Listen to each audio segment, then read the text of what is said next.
Okay. Good evening, everyone.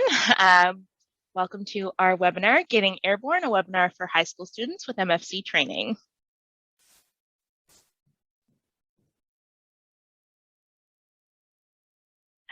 So I'll introduce us all here. My name is Lydia Williams. I am the Student Service Administrator here at MFC Training. I handle everything from getting applications in, answering questions from potential students, and then once you arrive and are an MFC student, I help guide your questions to the right people if I can't answer them myself. I've been with MFC for almost a year and a half now. I'll turn the tables over to Carrie Taylor, who's our admissions officer. Hi, everyone. I'm Kerry Taylor. I am, student admissions officer, recruitment, that sort of thing. I did come to MFC in 2006 as a student. I did all the training, got my licenses. I instructed here for a couple of years, and then I've been doing admissions and recruitment for about 12 years or so. So welcome. You'll also see Aiden Northcote, who is a part of our marketing team. He's here to make sure we're technically sound, as well as we have Peter Thompson here, who is our recent grad. Peter, why don't you talk a little bit about yourself? All right. Hey, everyone. My name is Peter Thompson. I'm from Halifax, Nova Scotia, and I was a diploma student here at MFC. I just graduated this past April from the diploma program, and I came to MFC right out of high school. And I'm here to answer your guys' questions tonight. So welcome. So this is a little bit of an overview of what we're going to go over. First, we're going to have an industry outlook, and then we're going to talk about a little bit about who we are as MFC. Following that, we'll talk about our programs, which is why a lot of you are here today, and then we'll go into the question and answer. You'll notice that the question and answer will come up later. You'll be able to type your questions in.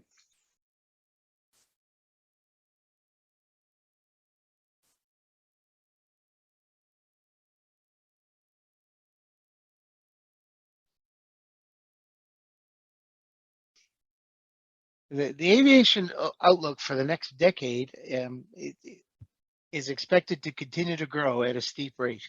We're forecast to need 260,000 pilots in the next decade. It's also expected that 11,000 aircraft will join global fleets, so that there will be, at that time, it's expected there will be 484,000 active pilots by in 2029.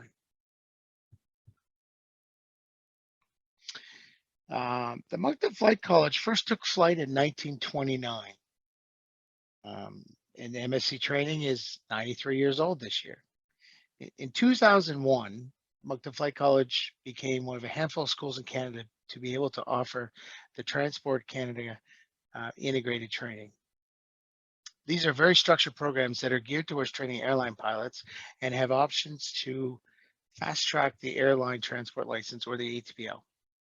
In 2020, the Moncton Flight College rebranded to MSc Training. We did this to show our commitment to professional training and that we are a global training facility, as we have students come from all over the world. We are known all over the world for our quality of training. MSc Training operates our programs out of our campus in Moncton, New Brunswick. Since 1929, we have trained over 22,000 pilots from 80 countries. We are the largest flight school in Canada, and we have a capacity of over 450 students, and we fly over 90,000 flight syllabus hours per year.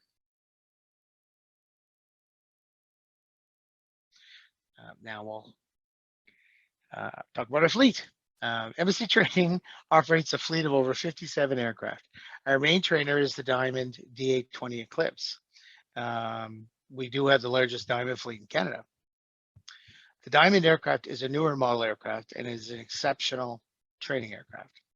We also operate Cessna 172s, Piper Seminoles for the multi-engine training, and King Air aircraft. With 450 to 500 students on campus at any point in time, our fleet ensures that we can accomplish all the training that we have on deck. With more aircraft, downtime and maintenance has less effect on our flight schedule. We have aircraft maintenance team at each of our bases to take care of the fleet on time and keep us flying safely. The bottom line is that we have lots of aircraft to facilitate all the flying that we do, and this will speed up training and help ensure on-time completions. As Carrie mentioned, we are at the Moncton campus. All of the professional programs that we're going to talk about are based out of this campus. We are part of the Greater Romeo LeBlanc International Airport in Moncton, New Brunswick. So we are located on that back half. The unique thing about the Moncton Airport is if you compare us to some of the bigger cities in Toronto and other locations, our airport isn't nearly as busy. That makes flight training more accessible because there's less downtime when it comes to taxiing. We also have 19 different training areas just minutes away from the campus, so it takes less time to get to there to start your activity for the day. If you compare Moncton to the rest of Atlantic Canada, we have some of the nicest weather days. So we're able to fly more than the rest of our Atlantic Canada. So we're going to cover the three of our professional programs. So the Integrated Commercial Pilots course, you'll hear us refer to that as the ICPC program. The 20-month Diploma in Aviation Technology program, we refer to that as the Diploma program. And then we have the University BCom and Bachelor of Science Aviation, which we refer to as the degree program. So you might ask yourself, what do I need to apply? First thing you would need is a Category 1 aviation medical. You need this to hold your license.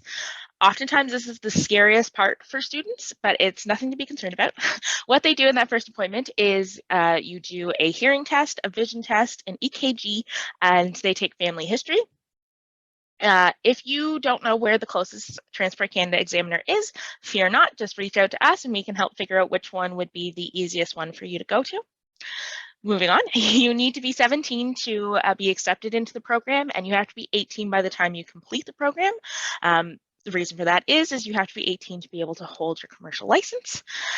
And then for education, each program has a little bit of a different requirement, but they all require high school graduation. Because you are in high school, you can apply with your half-term transcripts. Oftentimes you can go and ask your guidance counselor or whoever your school administrator is, and they can help get you those halfway transcripts, and you would use that to apply.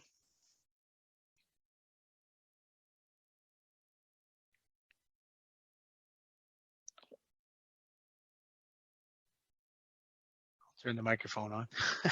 So we do offer 2 degrees in partnership with Mount Allen University, located in Sackville, New Brunswick. The BSc program is in its 14th year, and the Bachelor of Communications was started in the fall of 2020.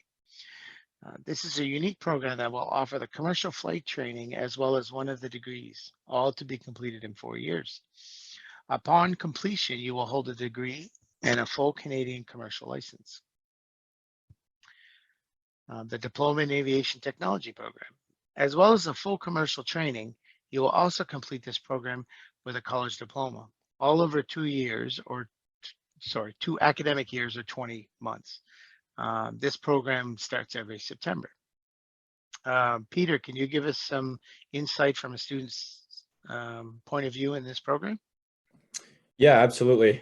This program is the program that I just graduated, and I started this program right after grade 12. So this program is a really good program if your goal is to make it to the airlines. And the reason that I say that is because with this program, you get a really good fundamental knowledge of aviation, and you get a really good fundamental knowledge of flight operations. So in this program, the college diploma, you're not studying regular university courses. You're studying courses like international air law, communication, crew resource management, electronics, courses that are really relevant to your career in aviation, which gives you a really good fundamental knowledge of aviation and flight operations. And I can say after completing this program in April, I'd recommend it to anyone. It's really good. So yeah, it's a little insight on the program. Perfect. Thanks, Peter. Let me see here. Yeah, so then we have the Integrated Commercial Pilot course. So this program is set to complete in just 12 months. Intakes for this program are typically January, May, and August each year. Our next intake is set for August 2nd. This program will fast track you into the captaincy. So here you can compare the differences in the programs. While the program length Entry requirements and education level will vary. In the end, the flight training is virtually the same for all three programs. They're all designed for building airline pilots. The ICPC is the heart of being a pilot. You're in and out in 1 year. The diploma program, we are adding a college diploma, which is great for students coming right out of high school. In the degree program, that would offer that higher level of education if you are looking for a degree. So basically, if we kind of look at the training for a second in all three programs, they're all designed for you to come with no aviation knowledge at all. We start out with your private license and we work out from there. So there's 11 phases. We call them phases in the training. Phases 1 to 3 is your private license. So you start out with in phase 1, it's very basic exercises, how to control the aircraft, how to start the aircraft, how to start a turn, which turns into a bank, how to take off, how to land. In phase 2, we do more advanced exercises like stalling the aircraft and spins and things like that. Learning to fly out further to the training areas, cross countries, that sort of thing. In phase 3, it's a review phase, and for your private license, and at the end is your private flight test. We get into phase 4, which is your night rating. Phase 5 is you're getting into commercial on the commercial side of the program at that point. Phase 5 is typically a time building phase where you're just kind of burning off hours flying to other airports. And then phase 6, we get into the commercial review and flight test. So at the end of that is your flight test for commercial, but you still don't have enough hours to hold the license. So then we get into phase 7, which is the multi-engine phase. Phase 8 and 9 are what we call the instrument rating, or you're flying in cloud and through cloud. And you can use all these hours as building up towards the 200 hours for the license. In phase 10, we get into, it's like an introduction to twin engine turbine, which is where we get into the King Air stuff. And then in phase 11, we're just kind of cleaning everything up. And then basically you're at sign off at that point. One of the unique things about MFC training is we have a clear career pathway, and we have this because we are connected with the EIC, Exchange Income Corporation. They're our parent company. On the screen there, you can see some of our different sister companies. So we often see some students decide, you know what, I want to take the instructor program and try to get hired on instructor. That's the route Peter's going. You see some that want to go up and fly in the north and go in and out of remote communities. You have some that want to go into the airline. You have some that want to do different options, kind of like PAL Aerospace. So there's so many different options, and once you have your license, you can kind of weave in and out. And our EIC companies and our sister companies like to definitely look at our instructors and students to hire, because they're aware of our training and our quality. So it's something that's unique that MFC gets to offer to students. So we're going to cover the top 5 questions that we kind of get. However, you'll notice on the bottom there's a spot where it says Q&A. Now would be a great time to start typing in your questions. After we hit the top 5, we'll open the floor to you guys to answer questions that you have.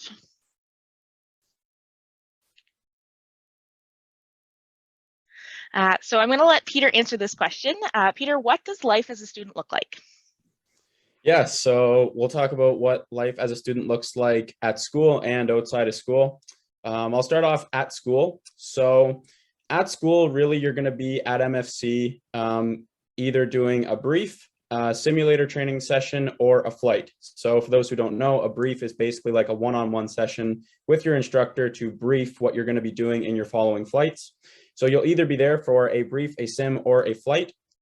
And usually your day-to-day will look like showing up to the school, and you'll be assigned an airplane, and you'll go flying with your instructor, and you'll perform air exercises with your instructor, and then you'll come back.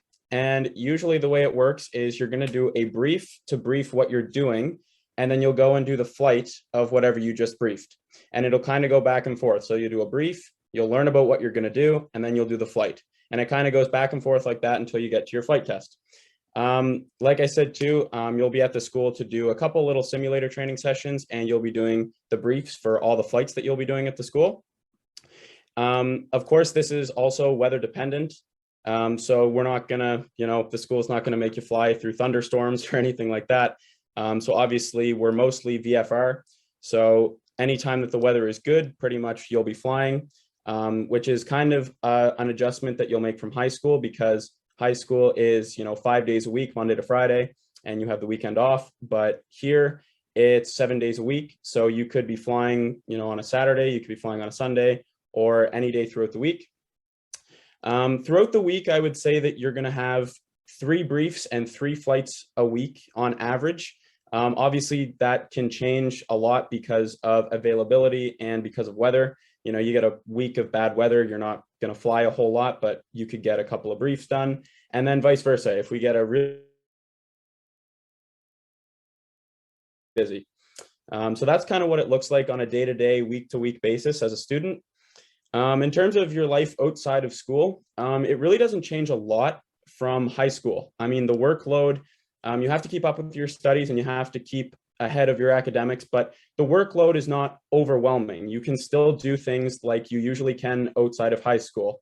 If you have a hobby, a sport, a significant other, family, whatever you have else in your life, you won't have a problem keeping up with it at MFC. So the work-life balance as a student is really good outside of school as well. And yeah, that's pretty much what life as a student looks like at MFC.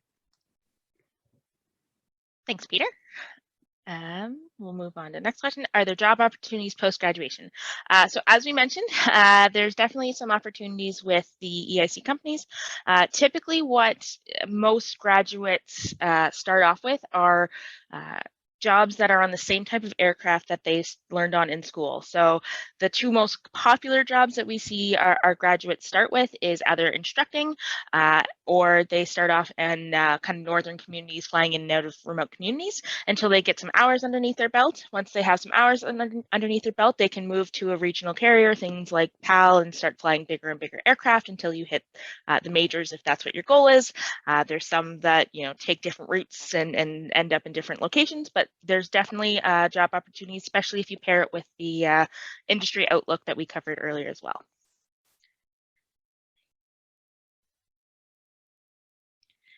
So what documents do I need to apply? There is an application form. If you don't have it and you're looking for it, just reach out to Carrier and I. We'll be more than happy to help. You'll need those halfway transcripts, which you should be able to get from your guidance counselor. You'll need your Category 1 medical. You don't need the medical in hand to apply, but you should have at least the initial exam started, so that you have a good sense if you can hold a medical or not. And then lastly, if you have a passport or driver's license, a scanned copy of that would be perfect. How has COVID-19 impacted training? So I'm going to cover the administration kind of side of things first. So when COVID first hit, we were shut down for about 8 weeks. And then when we had to come back, when we came back, we had to write it like we were in red. So that's anything other than a lockdown. So that's what we did. And as, federal regulations and provincial regulations have changed, we've adjusted as such. We have some things like we have various locations that you have to wear masks on, as well as students have to be fully vaccinated. Peter, I don't know if you want to talk a little bit about student life with COVID.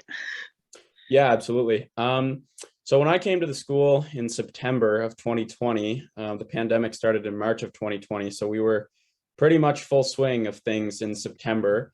And the way that COVID has impacted my side, or the student side of training, is a little bit more loose now, but you still have to wear your mask when you're in close proximity to other people, whether that be an instructor or a student. So in the airplane, in the sim, or during a brief, you have to have your mask on.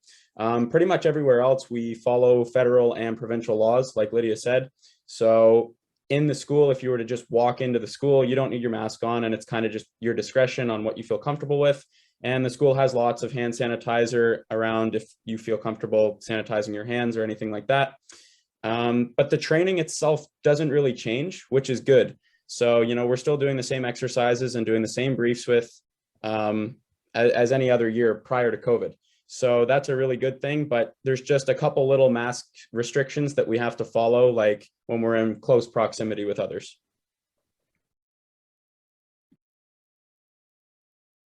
So what can I do while in high school? Well, the programs are designed to go from 0 to your commercial license, so you don't necessarily need to do anything. However, you can, if you'd like. We would recommend reaching out to any kind of air cadets, as they tend to have some options available.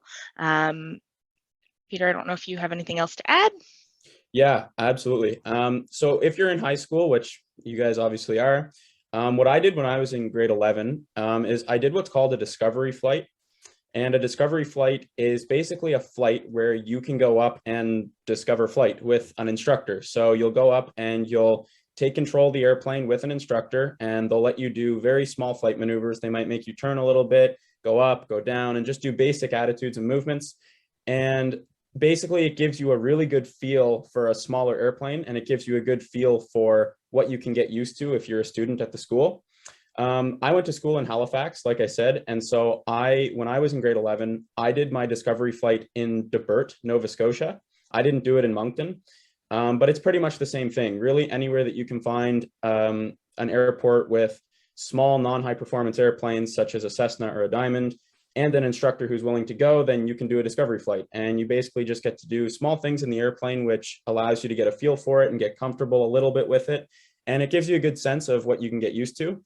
So that's what I did in grade 11. And I can say that that really helped me get used to, I guess, what I can look forward to coming to Moncton. And here at Moncton Flight College, we do offer that. So if anyone's interested in doing a discovery flight or getting a tour of the school, we offer that here in Moncton. So anyone's welcome to come. Yep. If you are interested in either of those options, you just need to reach out to myself or Carrie, and we can get something set up.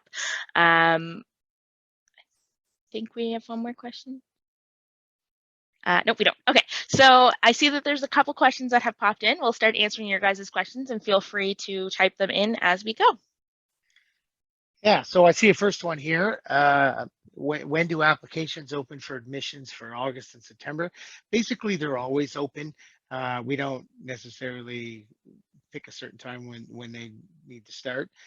Sometimes people apply and send in the application form of what they have so far, and then they can send in, we start a file, and as you get, you send your preliminary transcripts in, and you get tell us you got started on the medical, or it's booked in a couple of weeks or whatever, and then as you get information you can send it in, and we just kind of add it to the file. And once we have everything we need to kind of get you accepted, then we do that part, and then once you get final transcripts and stuff, you can send that in. So if you're looking for September and August or September, you can apply today or tomorrow. Now I see another question here.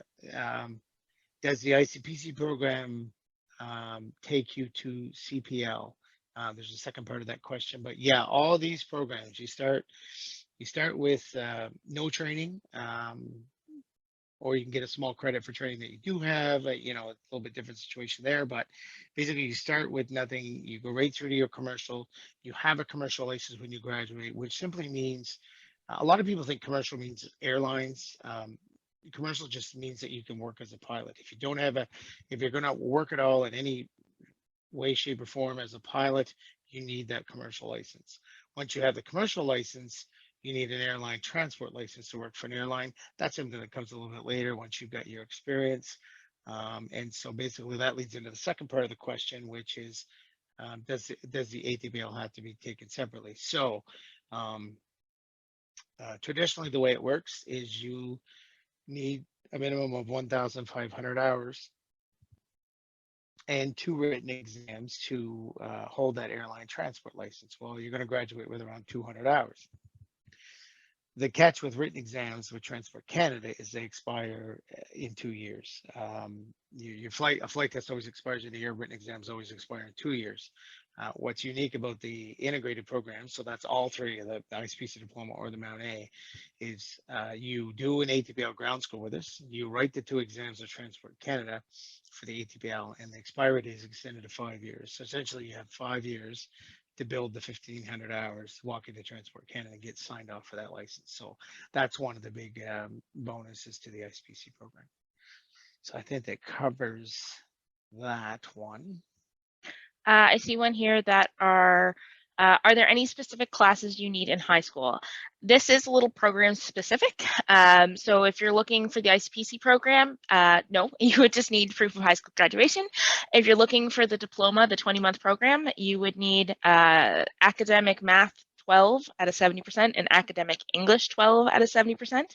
If you're looking for the Mount Allison side of things, they handle that application. So what you would do is you would apply to Mount A and they have their own requirements. I just don't want to lead you down the wrong path. So I check with them if that's the one that you're looking for. Okay, is there a benefit to acquiring a PPL before MSc training? It really kind of depends on, like, if we're talking about the full-time programs that we've been talking about here tonight, the professional programs, Transport Canada does limit the amount of credits. These programs really are designed to be 0 to full ATPL or airlines training, right? Of course, you can use them to work anything up to, but they are designed to be training airline pilots. So they really do limit the credits because they want you to come in and take advantage of the full structure of the program and everything that's in it. So they will allow a credit. You have to hold a PPL to get a credit, and the credit is 30 hours. That's the maximum credit they will allow. That is about half of our PPL license is 60 hours, which if you look at the average in Canada, it takes, the average pilot takes 60 to 70 hours to complete their PPL. You can do it in less hours. Its minimum is 45. So if we look at that, if you have a PPL coming in, you get credit for about half of it. And what that means is it's credit towards the course minimums. So the course is around 200 hours, maybe a little more. You end up getting a 30-hour credit, meaning you still need to do 170 hours on course. So if somebody has a PPL coming in, then absolutely we can give that credit and you can move forward and finish the program. You just end up graduating with 200 hours plus the difference of the hours you had left. They still count as total time. They still count as time in your logbook. They just don't count towards the course. So, usually I recommend, like, if somebody hasn't already started their PPL, I wouldn't, right? I would just wait and do it this way. But if you have if you have a situation, you can always contact us and we can have a discussion for you. Sometimes kind of depends on how many hours you have towards PPL so far as to, what we would recommend you do. But yeah. I'll add to that too. For the benefit to a PPL, I would say that if you don't already have a PPL and you're just thinking about getting one before coming to Moncton, I would also think that Moncton's PPL training is very good. So if you don't already have a PPL, Moncton's PPL training is excellent. And like Carrie said, the whole program is designed for 0 to 100. So if you don't already have one, I would do it in Moncton. Thanks, Peter. I know one of the most common questions that we get, and it tends to be a little bit more from a little bit more from parents, not students, but it is accommodations. So we don't actually have accommodations on site, but what we do have is a list of places that have rented to our students in the past. So what we do is when you have decided, yep, you're coming to MFC, we send out that list in the orientation package. Because we send that list to all of our students, what naturally ends up happening is you guys end up rooming together. So there's anything from a room in a shared house to single apartments. There's some that are across the street. There's some that are about 15 minutes away. It just varies.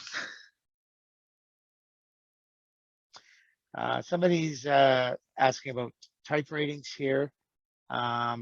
Basically, so type ratings is not something we do. It's typically not something that you're worried about at this stage, right? You're currently worried about getting the licenses and everything done and getting started. What ends up happening is when you start, as Lydia mentioned earlier, you start out working on the same type of aircraft that you would typically do, that you trained on. And then as you work for companies and you move up to different companies with bigger aircraft, that need type ratings, then those companies would typically send you to a simulator center where you would do the type rating.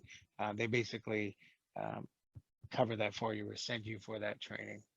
So it's something that comes like when you're getting close to the others, when you're going to be flying a type of aircraft where you need to be taking that more passengers and things like that, bigger ramp weight, that's when all that stuff kicks in.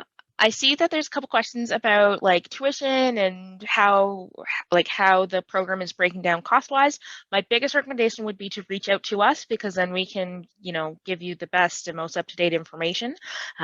So I would reach out to Carrie and I, and we can help with those questions. Yeah, the prices are available online, but they can vary on an individual basis. So definitely reach out to us. I have a question that I think Peter can answer for us. What key skills are required as a pilot? Yeah, I think the key skill that they teach us here is situational awareness. So, not just your own skill will come, but also being aware of what's going on around you is really important, especially when you're flying. Things can get busy up in the flight deck. And so if you're doing, a lot of things at once, it's good to be aware of what's going on around you and your surroundings. So I guess situational awareness is the main skill that we're taught here. But coming in, I guess there really is no, skill that jumps out to me that you need to be a pilot. The programs here will train you for the skills that you need. So yeah, you don't need a huge, big, specific skill set to come in here. It's kind of just taught to you when you come. So that's pretty much the best answer I can really give for that question. And you'll learn a lot here. So. Yeah, aside from the fact you need a want and a desire to be a pilot and to be excited about the program, that's usually one of the biggest. Yeah. I know something else that's kind of common, and it's more common with parents again. It's which program should I pick? And the answer is there's no right or wrong answer. It really just depends on you as a student. So we have some people that come in and they're like, you know what, I just want to get my flight training done as fast as possible. I want to be in and out in a year. You have some people that come in that, they want to have that extra education as well as the flight training to help kind of like sandwich it together, kind of like what Peter kind of mentioned. And then there's some people that are like, I really want to go to university. I want that undergraduate degree. I want that experience. I want that education. But they're like, but I also want flight training.